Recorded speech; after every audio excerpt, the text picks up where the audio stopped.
ছুটির দিনে বাজারের হালচাল জানাতে কারওয়ান বাজার থেকে যুক্ত হচ্ছেন সহকর্মী রিফাত তাসনুভা। রিফাত তাসনুভা, বাজারের সার্বিক পরিস্থিতি জানাবেন।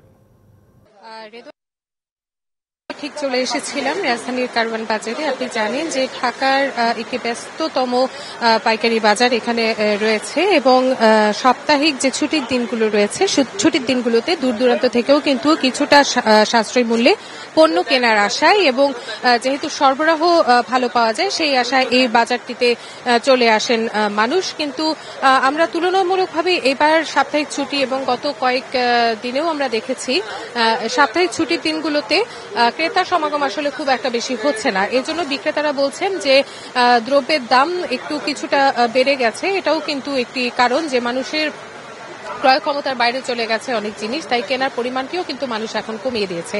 আর দামের বিষয়টি যদি একটু বলি, আপনি হয়তো ক্যামেরার সাহায্যে দেখতে পাচ্ছেন বাজারে কিন্তু যথেষ্ট পণ্য সরবরাহ রয়েছে, সব পণ্যেরই সরবরাহ ভালো রয়েছে। কিন্তু দামের ক্ষেত্রে দেখা যাচ্ছে পেঁয়াজের দাম ঈদের আগে কিছুটা কম ছিল, কিন্তু সপ্তাহের ব্যবধানে গত সপ্তাহে যেখানে পেঁয়াজ 85 এবং 90 করে কেজি বিক্রি হতো সেখানে 100 করে এখন কেজি বিক্রি করা হচ্ছে। এছাড়া রসুনের দাম কিছুটা স্থিতিশীল রয়েছে এবং একই সাথে স্থিতিশীল রয়েছে চিনির দামও।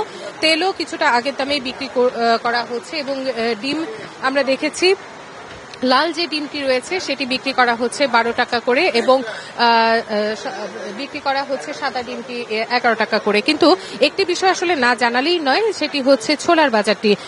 রমজানে যে ছোলার চাহিদা ছিল সবচেয়ে বেশি, সেই ছোলাটি রমজানে বিক্রি হতো 70 থেকে 85 টাকা কেজি দরে, কিন্তু আজকে ছোলার দামটি কিন্তু অনেকটাই অবাক করেছে আমাদেরকে। 115 টাকা দিয়ে কিনে, অর্থাৎ কেজি 115 টাকা দিয়ে কিনে 120 টাকা কেজি দরে এই ছোলা বিক্রি করছেন বিক্রেতারা এবং তারা বলছেন যে আসলে বন্যার কারণে পেঁয়াজ সহ অন্যান্য বিভিন্ন নিত্যপণ্যের দাম কিছুটা বাড়তি। তো এই কিন্তু ছিল আমার কাছে থাকা কাঁচা বাজার এবং এই যে কিচেন মার্কেট রয়েছে তার সবশেষ খবর।